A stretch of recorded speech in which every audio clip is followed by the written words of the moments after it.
A date which will live in infamy. Both of those projects, initiatives, got off the ground because of the Guerrero. The 11 Olympic team members slain in West Germany. The Olympic Games. Zugerechtbare Brüder in Amerika. Verkaufen Shabbos at the Skizzar. Out of the 24 who were killed were Americans who had come to learn in Hebron. I say 1 million Jewish children who were made to become Mussar.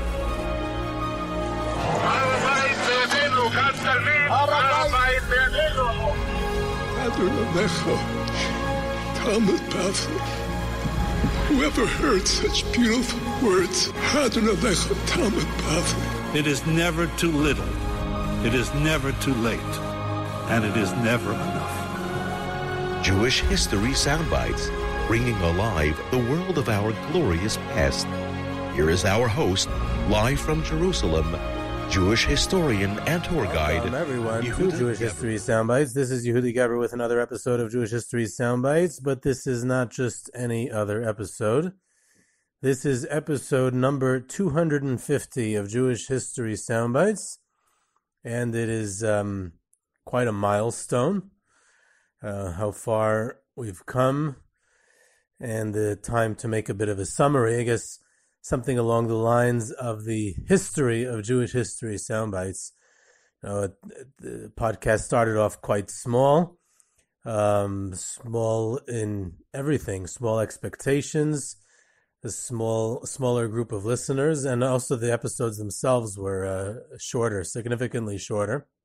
And Jewish History Soundbites took off beyond all expectations, and the community of listeners, got larger, and the episodes themselves also did we still try to control that it doesn't get out of hand.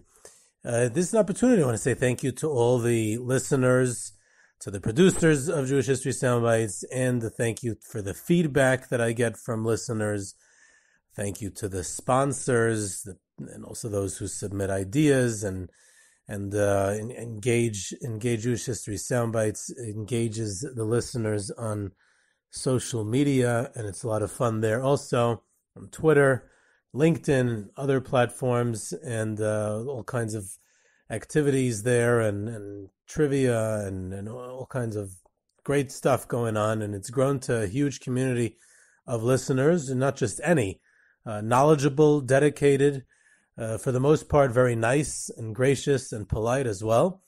Jewish History Soundbites listeners have broadened my horizons by leading me to new topics, sources, books, articles, people to talk to. They've shared stories and tidbits, and of course, most importantly, many corrections, important corrections, and you've led me in the right direction and held me accountable. The mistakes that have crept in, not intentionally, but it's very important that you point it out, and I appreciate that. And because of that, I also prepare more thoroughly as a result, as I know who's listening, and I know that I will be held accountable for any mistakes, no matter how minor, and that's how it should be. So I appreciate that and would like to express thank you, and I've become better as a result, and much more broadened horizons as a result, and new topics and everything else. More personally, I've also made some friends among the listeners, so thank you for that as well.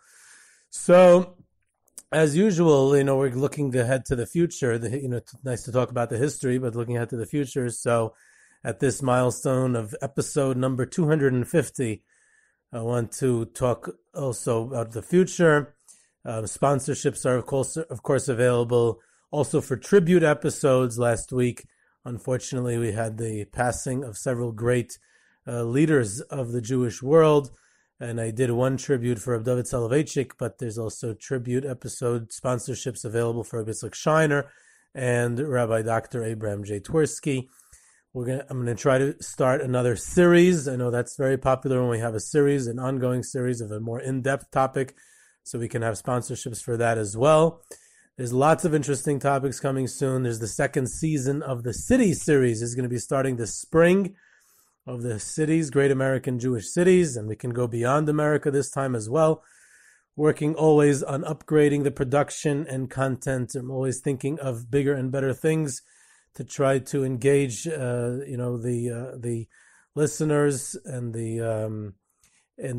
more interesting series, perhaps even more of a macro look at things from time to time. So I'm also available for suggestions and, of course, sponsorships, and not just sponsorships for Jewish History Soundbites, but also any lectures you might want, or virtual tours, which is more exciting for your family, community, shul, yeshiva, or any other framework. Just be in touch with me about all that. You can contact me by email, yehuda@yehudageber.com.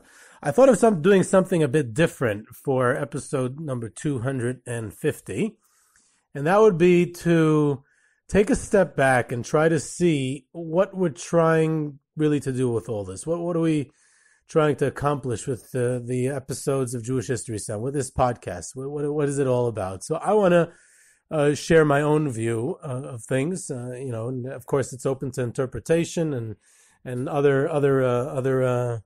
There could be other angles to see this as well. But my own view of modern Jewish history and how the podcast Jewish History Soundbites fits into that picture, and what it can contribute to our understanding of who we are and our place in history. So it would be kind of taking a step back, a bird's eye view, a general overview, which will hopefully encompass it all, or at least most of the subject matter which is explored on this podcast. So first of all, what is modern Jewish history? Jewish History Soundbites is almost exclusively focused on modern Jewish history. I don't really go back beyond the modern era, and that's very simply because I don't know that much earlier. That's my main focus of my research, and whatever limited knowledge I have is primarily to modern Jewish history. So what is modern Jewish history? So it's accepted among scholars to present 1500 to the present, the year 1500 to the present time, as modern Jewish history. Why? Why does it? What makes it modern? So you have to understand that any divides that we make of eras and periods, time periods, is completely artificial. It's an artificial divide. So it's not really a good thing to do. It's not really truthful to make these divides, because the people living during that time did not get up and say, all right, guys, we're up to 1500. This is a new era. We have to act accordingly. That's not, and nothing ever changes. Suddenly you can't say up till here, it's one period, and then from the next day on, it's a new time period. Everything is very gradual and develops kind of slowly, and that's all obvious also. So why do we even present different eras? Because it's a tool. It's a tool to assist us with understanding history in general, and Jewish history fits right into that as well. So within modern Jewish history, from the year 1500 to the present, we even divided further by the early modern period and the late modern period. The early modern period would be 1500 to 1850, with the late modern being 1850 until the present. Now, these are artificial, but they do have some meaning. And the year 1500 is, of course, right near the year 1492, which is a very significant historical event in Jewish history that it's reverberated throughout the Jewish world and had a tremendous impact on the Jewish world in the coming centuries, and that was the expulsion from Spain. So it's not completely artificial. It makes sense to choose that as a cutoff point. Similarly, but not exactly the same, with 1850, in the year 1848, there was revolutions that swept Europe, and that had a big impact on both Jewish life and on the main story of the Jews in the modern era, which is the struggle for emancipation.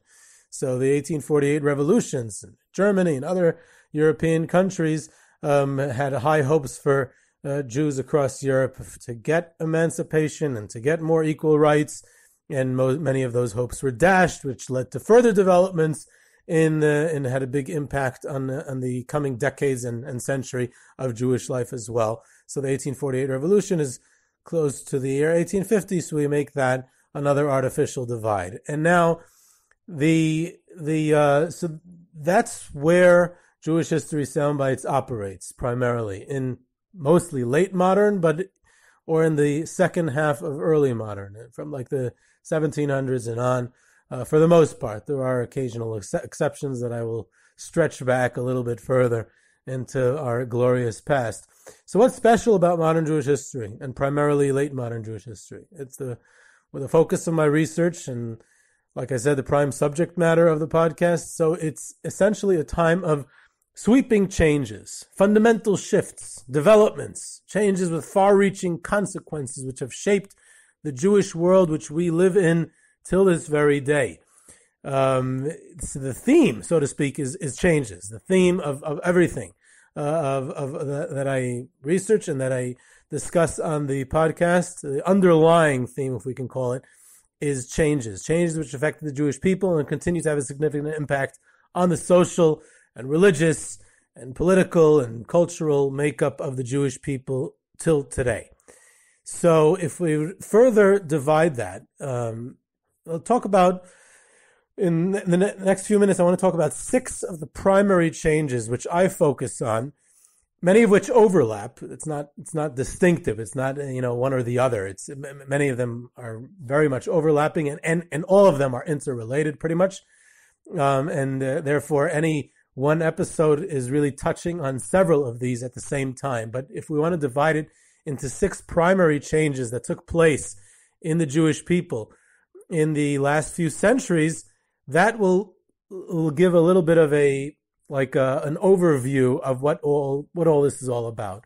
The first one is emancipation. I mentioned before, from the time of the French Revolution, 1789, from revolution to revolution, we'll call it, from the French Revolution in 1789 to the Russian Revolution in 1917, the story of the Jews in the 19th century, and from the end of the 18th to the beginning of the 20th, but primarily the 19th century, is the story of emancipation. There's a bit of a curveball in there, and that curveball obviously is the United States, because in the United States the Jews are never a question about emancipation. They never receive emancipation.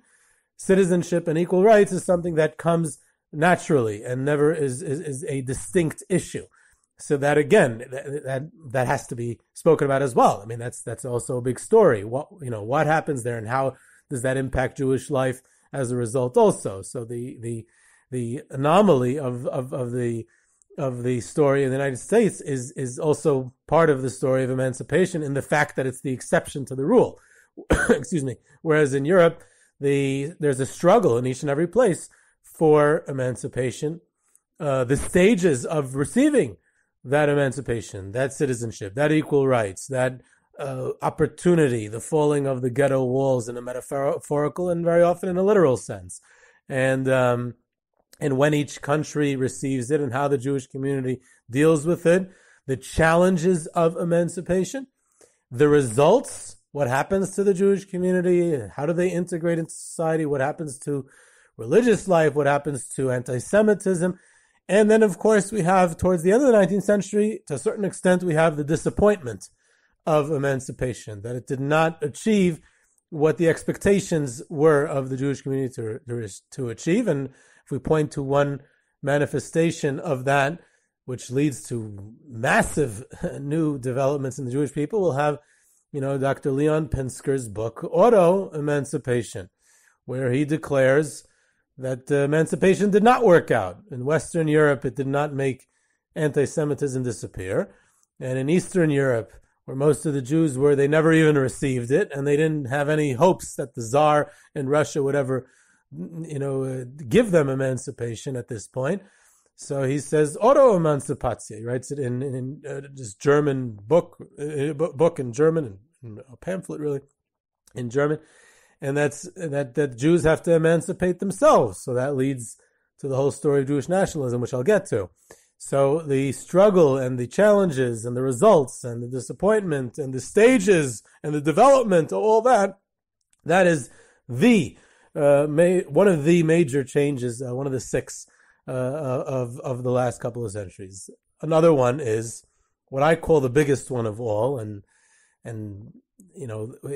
again, it's probably the biggest impact and usually overlooked, I don't know if entirely, but minimized, is immigration.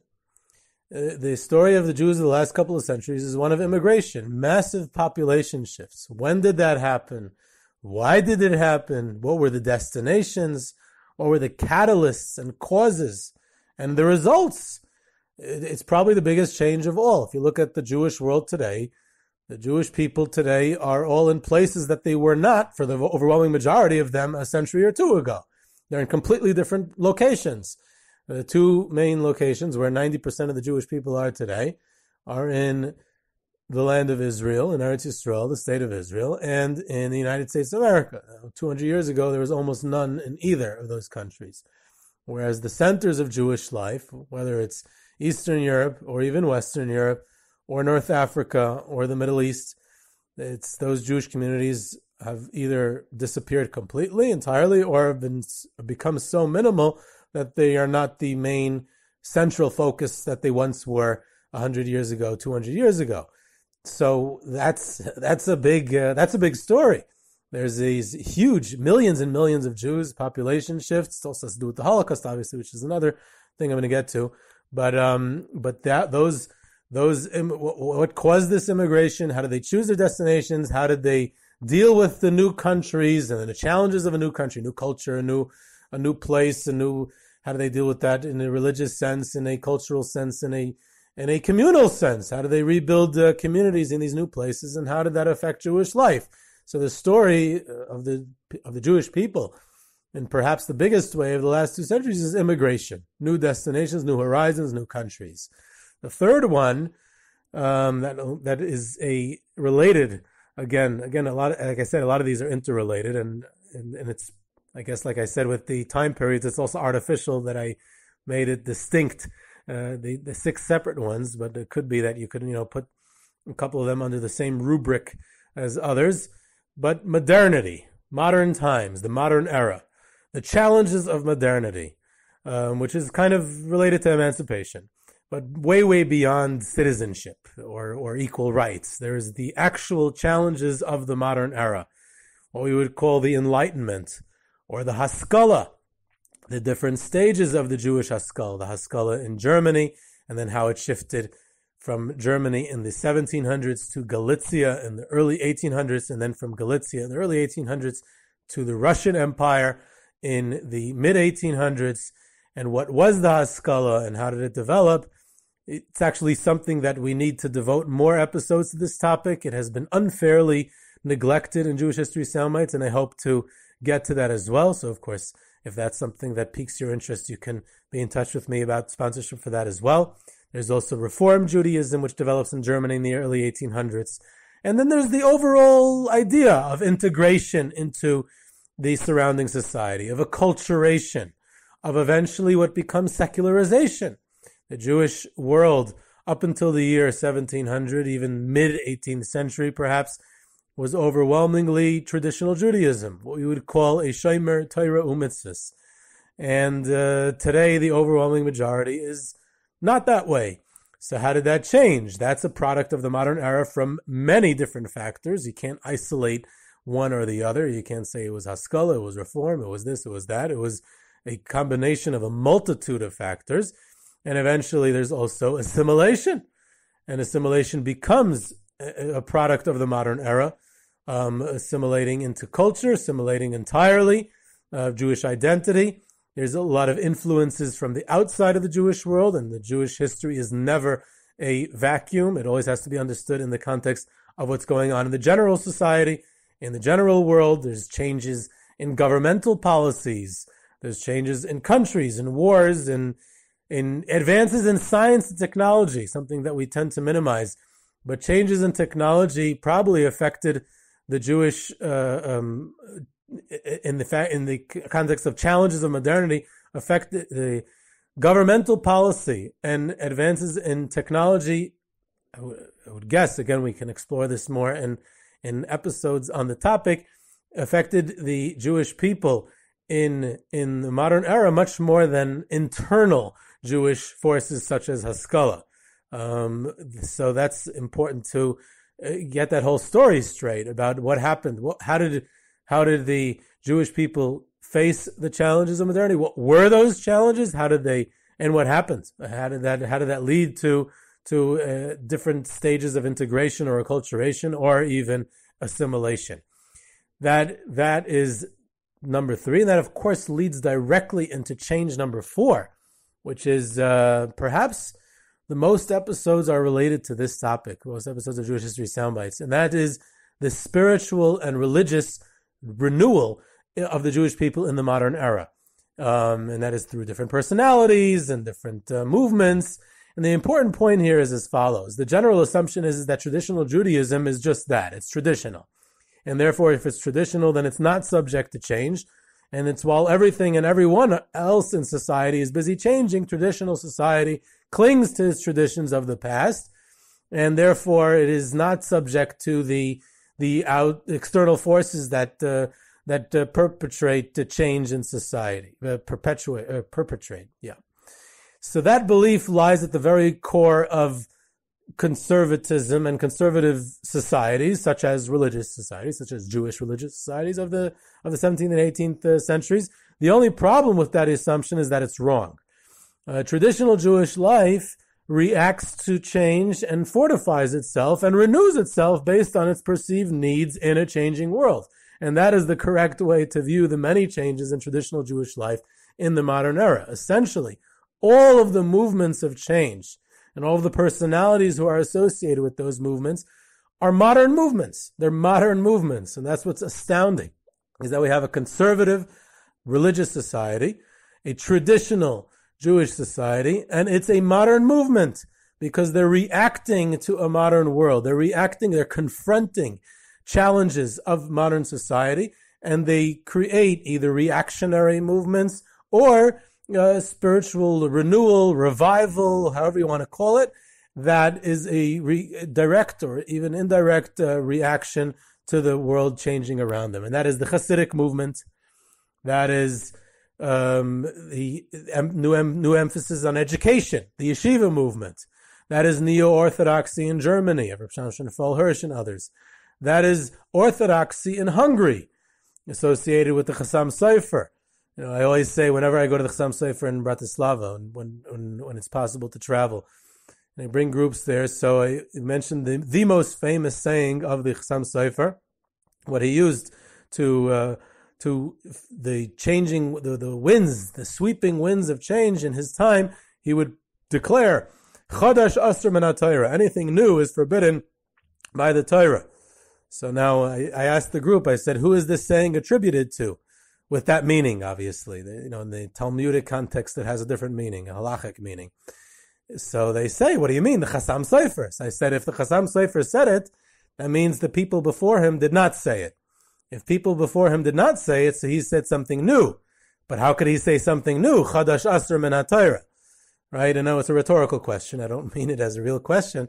But that's exactly the point. He's using the traditional, the Orthodox response to a changing world, to a modern world and the challenges that he's confronting. The same thing would go for the Mussar movement and all that was trying to promulgate change within Orthodox society. Other emphasis on education in the modern era. Girls' education, which we devoted a whole series to. Education in the Chassidic world, the Chassidic Yeshiva world, which also is a whole story about how the Chassidic movement itself is looking for renewal in the beginning of the 20th century, and they turn to education, they turn to yeshivas. And again in education, education is a major factor in religious response to modern challenges. Education in the new destinations of those immigrant communities that we mentioned in one of the earlier changes. How do they preserve traditional Jewish life in their new destinations, in these new immigrant communities? Very often the focus is on education. And in places where the focus was on building communities or making sure they had good shechita, and they neglected education, so very often traditional Jewish life did not fare well in the long term. And it was in places where there was an emphasis on adapting education, on adapting to government requirements and modernizing the education and reacting to the world around them and adapting certain things, even conceding certain things in the traditional Jewish world to education. The language of instruction can be adapted to a modern language. Even the content, the scheduling, the curriculum, the structure, the framework of the school, the everything, and that's all ways and tools used in the spiritual and religious renewal facing the modern times. The next change, this is already number 5, is nationalism, and that appears on the Jewish scene, like I mentioned earlier, at the end of the 19th century. Nationalism, Jewish nationalism. There's a Jewish nationalist identity which didn't really exist. I mean, nationalism itself is a product of the 19th century, so Jewish nationalism just followed in the wake of the European countries around them. Greece had gotten their independence from the Ottoman Empire, and that was one of the first significant nationalist entities that was successful in the 19th century, and it was followed by a surge of nationalism throughout sweeping Europe and later the world. So the Jewish people were no exception to that. So again, it has to be seen within the context of world society and world history of the 19th century, and that's how Jewish nationalism arrives on the scene. And that leads to modern political Zionism. That leads also to other movements of nationalism or Jewish autonomy within their countries. In the Russian Empire and other places, there was this autonomous, Jewish autonomy, cultural autonomy, language, revival of Yiddish and Yiddish culture and literature. Socialism became a form of Jewish nationalism. There's Jewish socialism, there's the Bund movement and others, there's Jewish culture and Yiddishism, and then Hebrew, they revived the ancient language and modernized it, and that became identified with the new nationalist trends. And then, of course, the nationalism succeeded in creating a sovereign state. They created the state of Israel. And then there's immigration to Israel, so it relates also to immigration. There's Jewish communities or individuals, and sometimes in mass movements, from the diaspora that move to this new Jewish sovereign state. So there's a sovereign state. Now, whether you like the state or not, and there's plenty of reasons not to like it, but it is a reality, and it's a new reality in Jewish history. And that is a fundamental change in Jewish history, the fact that there's a Jewish sovereign state in Israel. And it's a huge, it's so new that we haven't even begun to grasp how much it fundamentally changes Jewish history, and we're going to have to leave it for future historians. Well, lots of fun, because they were going to probably end up redefining Jewish history as a result, because this is a complete shift, paradigm shift in the story of the Jewish people. I'll give you a small example. As demographics are changing in the Jewish world, and eventually there's going to be, pretty soon, I mean, I assume my expertise is definitely not demographics, but I believe that I've seen numbers like that predict that soon there's going to be a majority of the Jew, maybe there already is, who knows, of the Jewish people in the sovereign state of the state of Israel, right? So, and that will be a reality, meaning whether you like it or not. So therefore, future historians will have to begin to view the diaspora, the Jewish diaspora, as something that either can shrink into something insignificant or to even come to an end. And that fundamentally changes our view of Jewish history, because we would assume that the diaspora is something that is not something changeable unless there's a supernatural event such as the arrival of Mashiach. But which is of course something that we're still hoping for and praying for, and we want that supernatural event. But I'm talking about in the context of history about the physical presence of Jews in a diaspora and the physical presence of Jews in a sovereign state. It changes that reality of Jewish history. And then, of course, the sixth and last change is the Holocaust. And it is not only the greatest tragedy of Jewish history, but also one of the biggest changes in Jewish history. It's something that's less focused on because we get lost within the tragedy itself. The catastrophe itself is a story, but here the focus is on how it changed Jewish life, how it changed the Jewish people, how it changed Jewish history as a result. What type of things happened in the Holocaust, and as a result of the Holocaust, the fact that Jewish life in Europe is completely wiped out, and the Jewish communities outside of Europe, and then other survivors rebuild, and what was lost and what was destroyed in the Jewish religious life and Jewish culture, and how all those changes have an impact and continue to influence Jewish history till today. And that is a tremendous part of the story. The impact of the Holocaust cannot be underestimated, and the Holocaust is such a total cutoff point of European Jewish life, of 1,000 years in Europe, that it forces us to review our whole view of the Jewish story in Europe. But now, because of that, just like a sudden and tragic ending, it makes us take a step back and start rethinking, so what was really before that? Was it all leading to the Holocaust? Was the Holocaust come out of nowhere?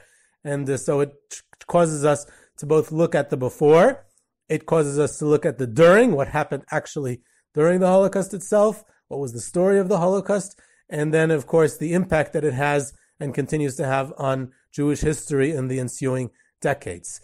So I would say, take this going out on a limb here, that almost all of the episodes of Jewish History Soundbites fit one way or another under the rubric of all these above topics, these changes.